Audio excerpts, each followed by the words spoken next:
Bir vaxtlar isti və günəşli bir bağda bir nar ağacı yaşayırdı. Onun budaqlarında bir nar böyüyürdü. Qırmızı, parlaq, sanki içində günəş gizlənmişdi. Bu nar fərqli idi. O hər səhər günəş doğanda göyə baxır, quşların mahnılarını dinləyərdi. Amma içində biraz tənhalıq vardı. Çünki tək idi. Bir gün bahar yeli ilə rəngli bir kəpənək bağa gəldi. Onun qanadları sanki bir nağılın səhifələrindən kəsilmişdi. Firuzəyi, narıncı və qızılı rənglər iç-içə idi.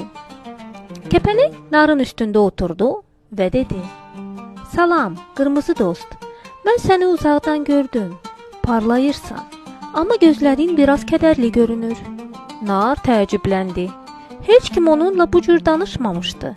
O dilləndi: "Salam, gözəl qanadlı varlıq. Bəli, bəzən parıltının içində belə biraz tənha hiss edirəm özümü." O gündən sonra nar və kəpənək hər gün görüşdülər. Kəpənək ona səmanın rənglərindən danışdı, nar isə torpağın sirlərindən. Birlikdə güldülər, küləklə rəqs etdilər. Nar anladı ki, dostluq bəzən qanad kimi yüngül, amma köklər kimi dərin ola bilər. Payız gələndə nar yetişdi. İnsan onu dərdi və evinə apardı. Amma onun içində kəpənəyin toxunduğu bir nur vardı. O nur dənələrə yayıldı.